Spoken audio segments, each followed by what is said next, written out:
Je fais le tour du monde des films et dans cette vidéo, je vais te conseiller des films des pays commençant par la lettre B. Alors, je te recontextualise, mais en gros, je me suis lancé cette année le défi de regarder un film par pays. Pays reconnu par l'ONU, donc 195 pays, donc 195 films. J'adore les défis, tu sais. Pour choisir ces films, je check si le ou la réal est originaire du pays, si la production a eu lieu dans ce pays et si j'arrive à trouver le film. Ce qui, on va pas se mentir, est la partie la plus compliquée. Pendant un an, je vais donc sortir une vidéo par mois pour te conseiller ces films des pays par ordre alphabétique. Et vous avez été tellement enthousiaste avec la première vidéo, je suis trop contente, vous imaginez même pas, qu'il s'est passé quelque chose. Et oui, l'équipe de mon tour du monde des films, elle s'est agrandie.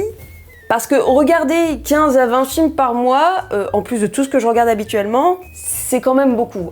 Donc on dit bonjour à Arthur qui me rejoint au visionnage et à l'écriture des vidéos. Arthur, tu le connais sans doute, puisque c'est monsieur, je regarde 5 films par jour, du podcast Réalisé sans trucage, et anciennement rédac-chef ciné de Combini. Le gars a interviewé des superstars dans son vidéoclub. Rien que ça. Et quand il a vu que je me lançais dans ce tour du monde, il m'a proposé de me rejoindre. Donc merci beaucoup à Arthur de m'accompagner dans ce super voyage. Et on dit également coucou à Bastien et Romana qui rejoignent également l'aventure, donc au montage et à la création des miniatures. Pour le coup, c'est 2 personnes avec qui j'ai déjà travaillé, qui sont extrêmement talentueuses.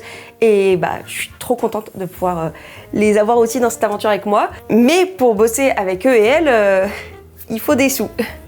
Donc tu sais ce qui arrive tout de suite. Il y a quelque chose qui m'énerve.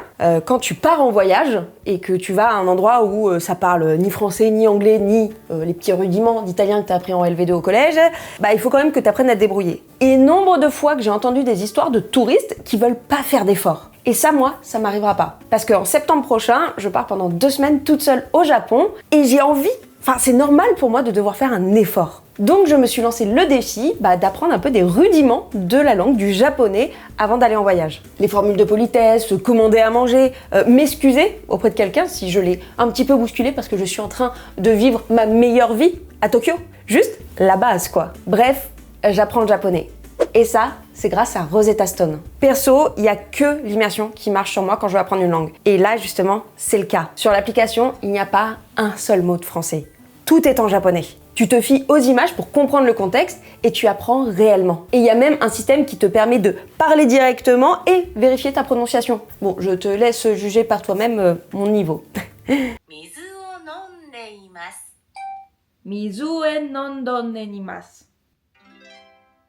Il y a plein d'unités pour apprendre le vocabulaire sur le voyage, les repas et vacances, les salutations. Il y a aussi des histoires à lire ou à écouter. Bref, de quoi avoir une bonne base. Tu peux apprendre jusqu'à 25 langues différentes dans une méthode immersive et efficace. Perso, je pense que ça va m'être très utile pour apprendre à commander du poulpe au Japon. Poulpe se dit taco. Nihon de taco o takuzan tabete. Avec le lien en description et le commentaire épinglé, tu as une grosse réduction de 60% pour un abonnement à vie et un accès à toutes les langues. Je te laisse checker ça. Avant de commencer mes petits conseils de films de pays en B, juste un petit point. Parce que vous avez été très nombreux en commentaire à me demander où vous pouviez voir les films. Et c'est un petit peu compliqué pour moi de répondre à cette question parce que à l'heure où je fais les vidéos, les films ils sont peut-être disponibles en fait sur des plateformes ou sur YouTube, Dailymotion, etc. Mais ce sera pas forcément le cas si vous voyez cette vidéo dans 6 mois ou 1 an. Donc là, j'ai décidé de vous mettre en description justement les dispos de chaque film, mais qui sont donc à prendre en compte seulement au moment de la sortie de la vidéo. Dites-moi en commentaire si ça vous convient, si on fait comme ça pour les prochaines. Et maintenant, c'est parti pour le tour du monde des films. Ouais.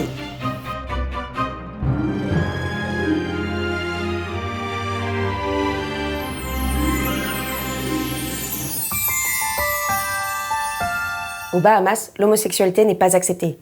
Mais quand Johnny rencontre Roméo, c'est le coup de foudre. Malheureusement, ils doivent se cacher tous. Au même moment, la femme d'un pasteur évangélique mène sa bataille contre ce qu'elle considère comme une déviance. Sauf que son mari est lui-même gay et qui lui a refilé une amnestie. Ça commence bien ce tour du monde, dis donc, Mais pour le coup, c'est un joli film sur l'acceptation, comment être soi-même dans un territoire où ta condition n'est pas valide, et pose la question de est-ce qu'on est vraiment tous et toutes des enfants de Dieu. Je trouve ça super intéressant d'avoir un film sur les droits LGBTQIA+, dans un pays où l'homosexualité est enfin décriminalisée, mais où le mariage entre des personnes du même sexe n'est pas accepté partout. Et alors, ce qui est aussi fou, c'est qu'il y a des plans qui m'ont énormément fait penser à Moonlight. Je sais pas si tu l'avais vu, mais Est-ce que ce serait pas peut-être une inspiration de Barry Jenkins? Ce serait vachement chouette. On suit l'histoire d'une famille au Bahreïn dans les années 60. Les rires, les mariages, les débats politiques dans le café du coin, tout leur quotidien. Mais un quotidien dans les bons comme dans les mauvais moments, avec la réalité des violences faites aux femmes, la pauvreté et le manque d'emploi. Une réalité horrible, mais vraie, sans phare. Le réalisateur, Bassam Al-Tawadi, a dit « Ce film représente les rêves des Bahreïniens comme un prolongement des rêves nationalistes qui surgirent avec les rêves de l'unité arabe et qui furent dévastés avec l'échec de 1967. Le film ne représente pas cet état général, mais plutôt un groupe de gens qui se retrouvent à se battre avec leur entourage pour réaliser leurs propres petits rêves. C'est donc une histoire qui se veut plein d'espoir, mais qui reste assez dure. On a le point de vue de plusieurs personnages, dont un petit garçon qui découvre à un moment le cinéma. Et j'ai vraiment beaucoup aimé cette scène. Et info assez dingue, d'après Wikipédia, ce serait juste l'un des 3 seuls films jamais réalisés au Bahreïn. Seulement 3. C'est fou quand même. Enfin...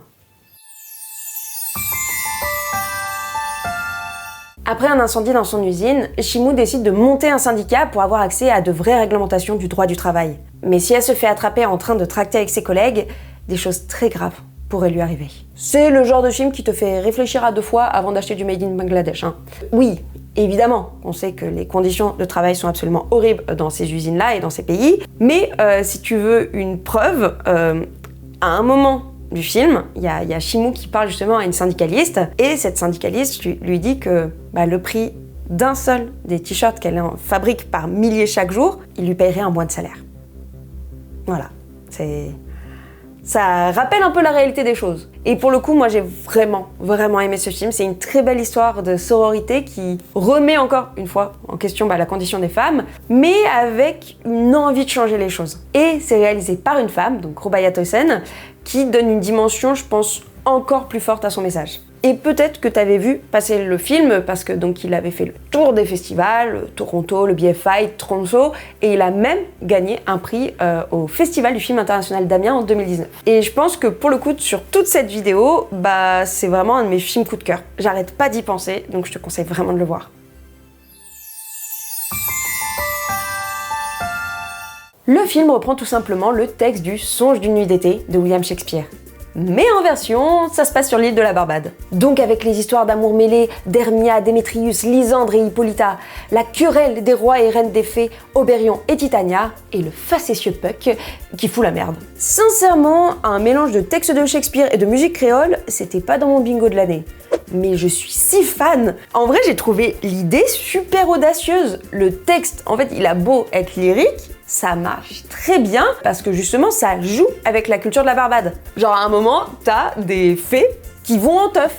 T'y crois grave en fait. Et la troupe de théâtre qu'il y a dans la pièce originale, elle décide de raconter une histoire qui est pour le coup typiquement barbadienne. Et je trouve ça très logique. Alors, moi, j'avais jamais eu l'occasion de voir ou de lire cette pièce de Shakespeare.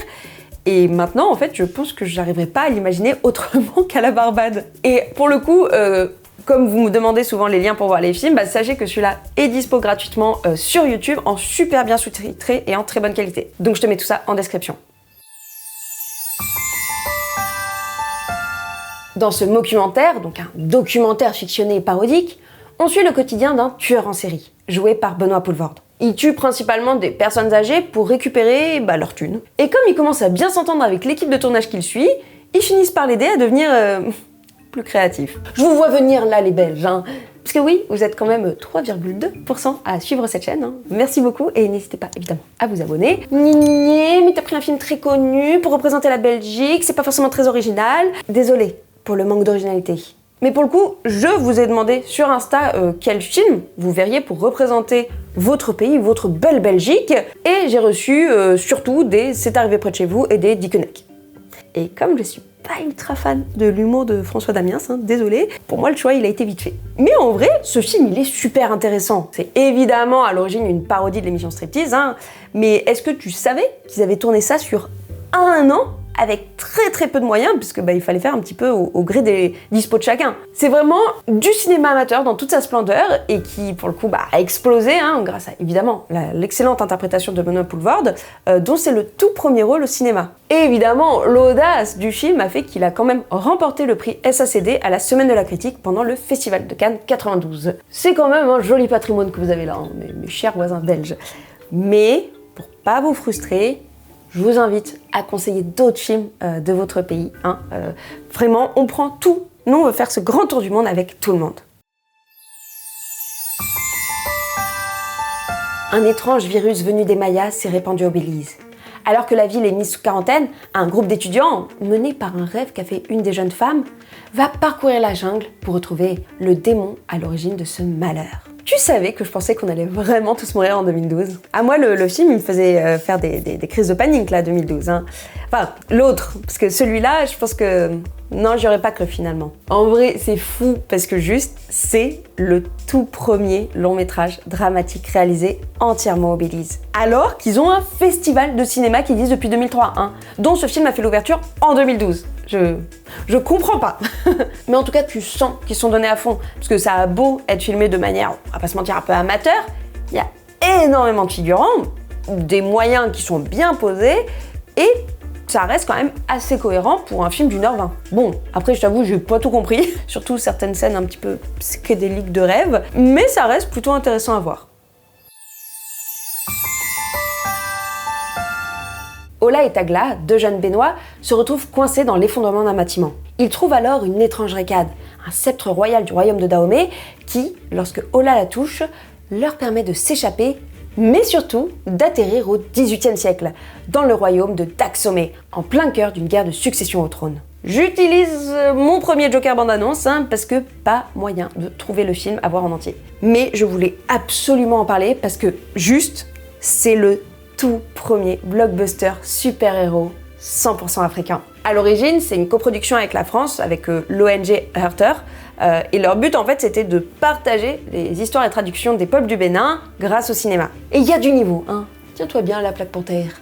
Et j'ai retrouvé une petite interview du producteur exécutif du film, donc Michel Lonchard, qui dit « Avec le cinéaste Relin Chobo, on a commencé par le film La Canne du Roi, pour que le cinéma africain révèle ses talents et raconte sa fantastique histoire au monde entier. 130 emplois d'acteurs, d'actrices, de techniciens ont été créés en Afrique, dans cette coproduction France-Bénin. Et dès que le film atteindra 500 000 € de recettes pour la société de production, 120 stations solaires seront construites pour les hôpitaux et écoles du Bénin. Une juste redevance du 7e art au peuple du Bénin et à son histoire. Pardon, mais j'aime tellement cette vision.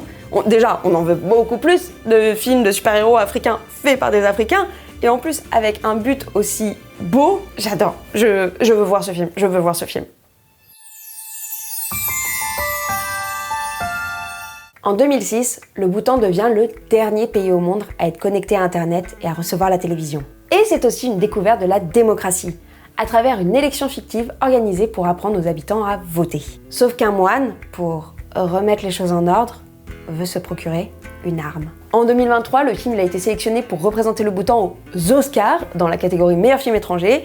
C'est pour te dire la qualité, Bon, il n'a pas été pris pour la compétition, mais ça n'en reste pas moins une excellente représentation de son pays. Malgré le thème qui peut être un petit peu dur, il y a un vrai humour dans cette histoire qui est tranchante et surtout qui questionne le basculement démocratique du pays. Ouais, c'est très philosophique, mais avec de la finesse et un fort engagement. Et en fait, depuis que je l'ai vu, je vais pas te mentir, moi j'y pense assez souvent. Je pense que c'est un des meilleurs films que j'ai vu de cette liste, de cette vidéo, et je le trouve vraiment très pertinent pour comprendre justement son pays. En 1943, Floria, un jeune Biélorusse, rejoint avec une certaine fierté l'armée pour combattre les nazis, avant d'être victime d'une spirale de violence inhumaine sans fin, orchestrée par l'ennemi. Et voici, mesdames et messieurs, le premier film de la liste qu'Arthur a vu.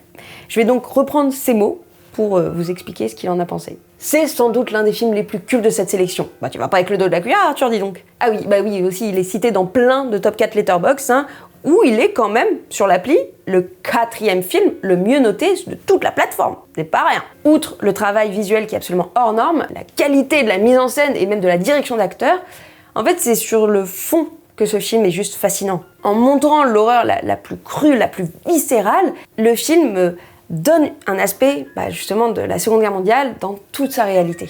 Le travail qui est fait sur le son et sur le montage accentue ce sentiment d'être carrément en plein milieu du conflit. Ça en devient détestable. Et quand il sort donc en 1985, c'est pour célébrer les 40 ans de la capitulation allemande, mais donc du point de vue biélorusse. C'est pas un film qui est facile à voir.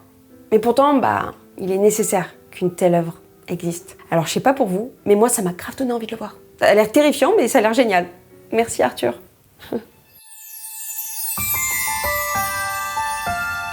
Liang King et Guo fuient la Birmanie pour rejoindre Bangkok, pour trouver du travail, ou en tout cas essayer, et pourquoi pas tomber amoureux tant qu'on y est. Ce film, il arrive après des années de censure, avec un régime qui exploitait plutôt des histoires qui étaient ancrées dans le folklore, mais dans les années 2010, on voit émerger une nouvelle scène de cinéastes birmans, dont le plus célèbre est Midi Z.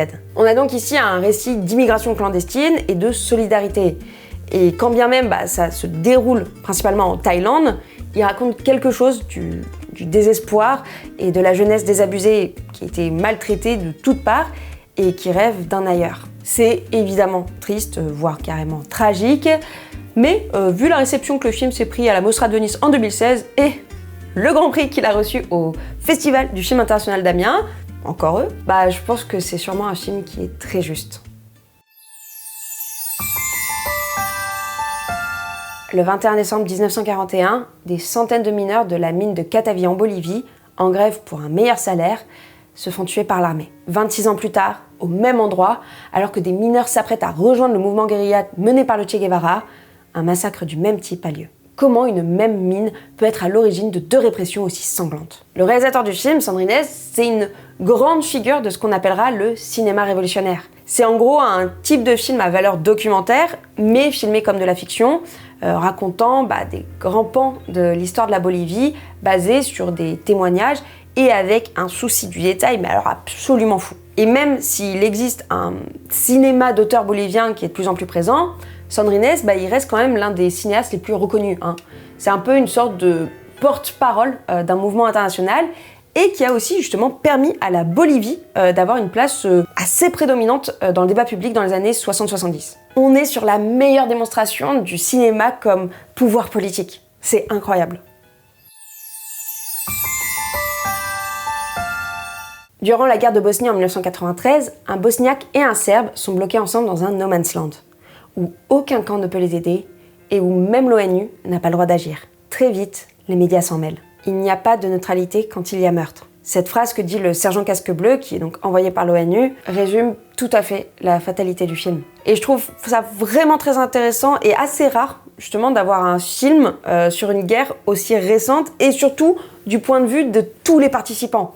Il n'y a pas de gentils ou de méchants, il n'y a que des soldats qui font leur devoir. Toute la partie sur le rapport aux médias, je la trouve très pertinente également. Ça montre qu'en fait, ils peuvent être un appui pour faire bouger les choses qui sont souvent cachées par les gouvernements. On va pas se mentir. Et il fait lui aussi partie de ces films auxquels je repense beaucoup après l'avoir vu. Je sais pas pour toi, mais moi je pense que c'est un peu un gage de qualité. Quand t'arrêtes pas justement de repenser à un film, est-ce que c'est pas ça qui veut dire que c'est un bon film? Qu'est-ce que t'en penses? Je sais pas. Par contre, je sais qu'on n'est pas trop sur des comédies dans cette vidéo. On est surtout sur des films qui parlent de guerre ou de tensions politiques dans les pays. Je pense que c'est aussi un bon angle pour raconter l'histoire d'un pays, non?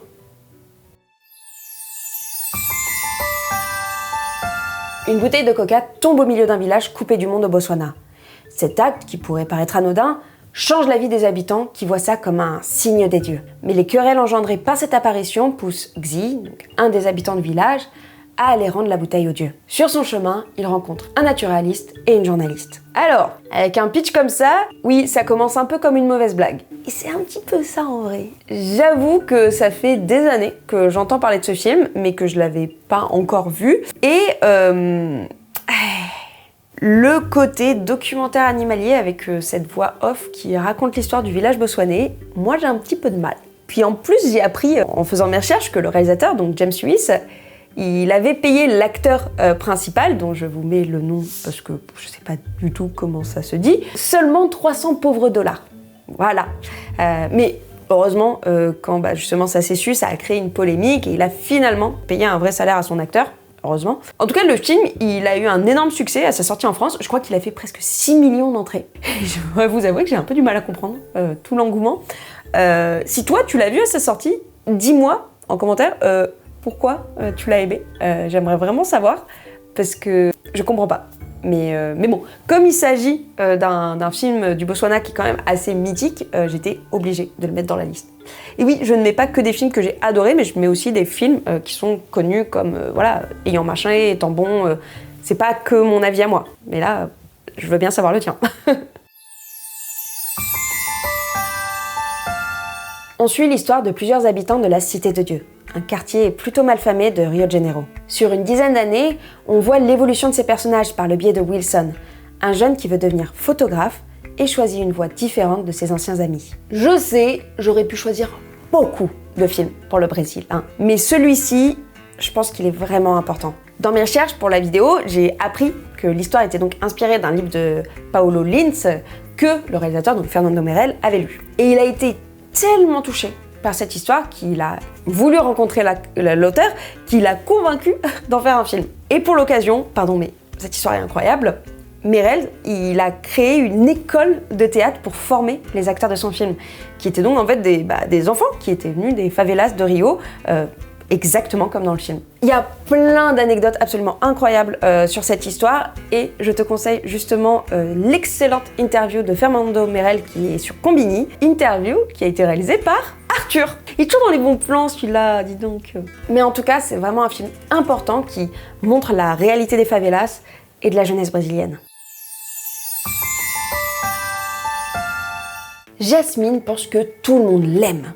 Sauf que lorsqu'elle se retrouve dans un lycée différent de ses amis, elle perd pied. Elle rejoint donc le club de Silat, un type d'art martial indonésien. Et avec ses nouveaux potes, ils vont s'inscrire à une compétition pour prouver leur valeur. Le teenage movie coming of age typique, mais version brunéenne, je sais pas comment on dit. Sauf qu'à la place de se trouver une passion pour, je sais pas, le basket ou la comédie musicale, c'est pour les sports de combat. En vrai, c'est pas mal.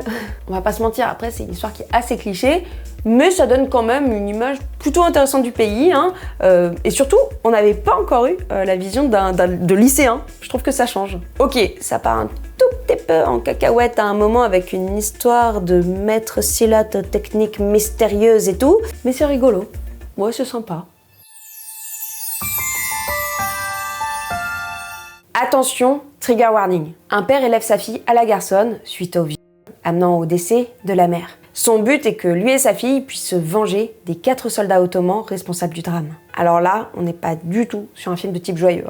Dès le début, on voit le viol à l'écran, dans une séquence de près de 2 minutes qui est extrêmement dure. Donc, il faut se préparer. Mais après, force est de constater que le film de Andonov, c'est pas devenu l'un des plus importants de la culture bulgare pour rien. Déjà parce que il raconte le conflit entre donc les populations autochtones et l'occupant ottoman, mais aussi parce que c'est vraiment du beau cinéma. La photographie en noir et blanc, elle est juste sublime.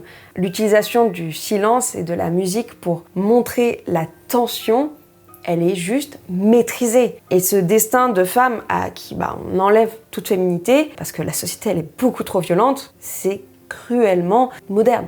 Alors que le film est sorti en 1972. C'est un récit qui est fort et qui reste encore aujourd'hui perçu comme l'un des plus grands chefs-d'œuvre du cinéma bulgare. Et ça fait partie de ces cultures à connaître. Sagar rentre chez lui après 2 ans d'absence pour découvrir que sa fiancée, Nogma, est devenue la seconde épouse de son père. Il décide de continuer à s'aimer, quand bien même c'est maintenant considéré comme de l'inceste. Bonne ambiance. Mais en réalité, derrière le drame, le cinéaste, il a un double geste. Il reprend un petit peu la structure des tragédies grecques, du type grand récit dramatique sur l'exil et le retour, pour ensuite dénoncer les lois ancestrales qui sont plus franchement d'actualité. Et le tout en sublimant la vie du village qui est à la fois une prison et un lieu d'enrichissement spirituel. C'est un film qui est réellement poétique et qui a justement su plaire pendant sa présentation au Festival de Cannes en 1990, puisqu'il a remporté le Grand Prix du jury et l'étalon d'or de Yenenga au Festival panafricain du cinéma et de la télévision de Ouagadougou. Franchement, beau palmarès. Pas mal. Jito vient d'avoir son diplôme en France. Et il rentre au Burundi pour essayer de devenir ministre. Sauf que la réalité le rattrape rapidement, ainsi que tous les mensonges et les petites astuces qu'il a mis en place en se croyant supérieur aux autres. Alors là, il porte plutôt bien son titre, hein, parce que oui, Jito, c'est un ingrat, c'est un profiteur, il se moque de tout et tout le monde. Mais à trop jouer des tours aux autres, c'est la vie qui vous joue des tours. Après, c'est pas un film qui est pour autant moralisateur, il montre juste que les décisions ne sont pas sans conséquences. Et surtout, il montre le Burundi d'une manière qui est plutôt intéressante, autant du côté citadin que dans ces petits villages reculés. Alors oui, hein, on a envie que Jito il se prenne des petites bafouilles comme ça, mais c'est fait avec quand même pas mal d'humour, et bien que le film soit donc principalement en français, il permet aussi de découvrir le Kirundi, qui est donc la langue officielle du Burundi. Et c'est sur cette belle découverte linguistique qu'on finit ce tour du monde de films des pays en B. J'espère en tout cas que ça t'a donné envie de les découvrir. Je te mets donc les liens en description pour ceux que j'ai vus et ceux qu'on peut encore voir. N'hésite pas évidemment à me conseiller tes films préfs de tous ces pays, ainsi que ceux de la prochaine vidéo, ceux des pays en C, que je t'affiche juste là. Alors oui, pour l'instant on n'est que sur une seule lettre, mais t'inquiète pas, normalement, à partir de la vidéo d'après, ça change. Pense bien sûr à t'abonner pour suivre chaque épisode, qui sont aussi, disponibles sur Spotify. Tu peux les écouter également, ou les réécouter. Et on se retrouve le mois prochain pour la suite de ce tour du monde.